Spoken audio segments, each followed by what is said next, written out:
Hello, people of God. It's great to have you once here again. Your presence here means a lot to us. And if you are new here, kindly subscribe to the channel. The name is Kenneth Obeng Peprah or Ken's Teachings.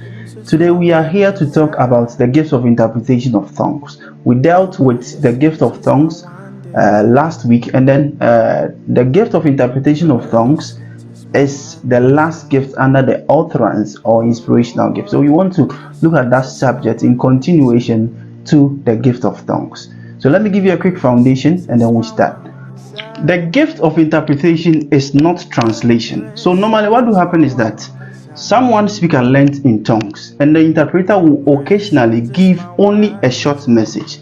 The reason for the interpretation is simply showing forth supernaturally by the Spirit of God the meaning of what was said in tongues, and it may not take as many words to declare what was said, but however it may take longer to give the interpretation, showing the meaning very clear. So that is the reason why the gift of interpretation is not translation of tongues.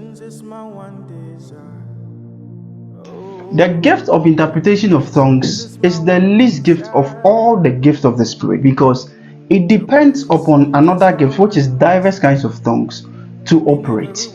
What it means is that it does not operate unless tongues has been in operation. And then we said that diverse kinds of tongues is supernatural utterance in an unknown tongue. So what is the gift of interpretation of tongues?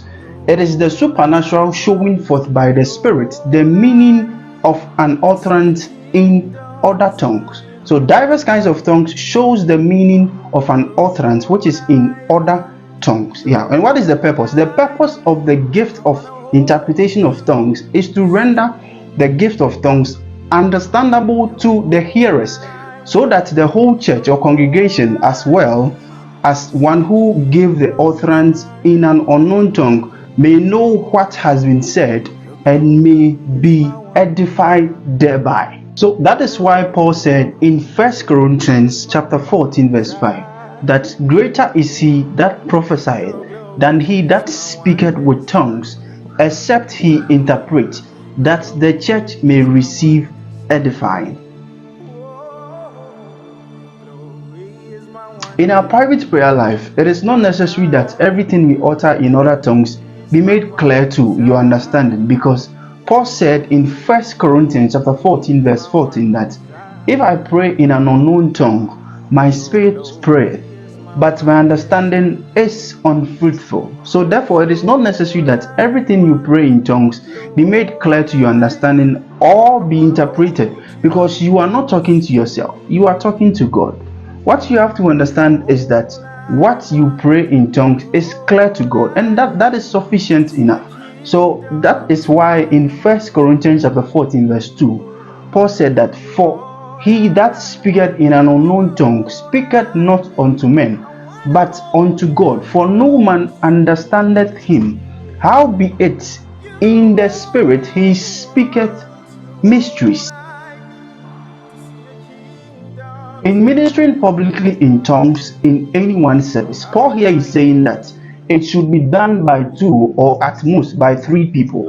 In other words, only 2 or 3 people at most should participate in the service. So when you read 1 Corinthians chapter 14 verse 27 from the NIV version, it reads that if anyone speak in a tongue, 2 or at most 3 should speak, 1 at a time, and someone must interpret.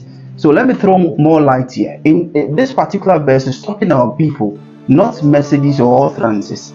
So he said that if any man speak, not necessarily referring to a male or a female, but to any human being, he says that let it be done by 2 or at most by 3 people. That is it. And also Paul in his teachings didn't actually say how much they were to speak or not to speak. He just said that let 2 or 3 speak, and let it be done by course or in succession. The final point I want to stress about tongues and the interpretation of tongues is that Paul said in 1 Corinthians chapter 14 verse 26 that let all things be done unto edifying. To edify means to improve morally or intellectually.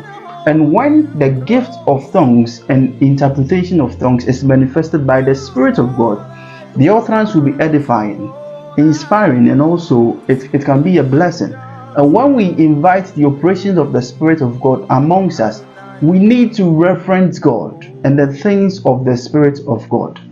We should also allow God to use whom He will to manifest Himself in our midst through the gifts of the Spirit. When we do that, it moves God. We will be open to Him and ready to receive whatever He has for us. Thank you for staying with us to the end of the teachings. If you are new here, kindly subscribe to the channel. The name is Kenneth Obeng Peprah, and the channel is Ken Teaching.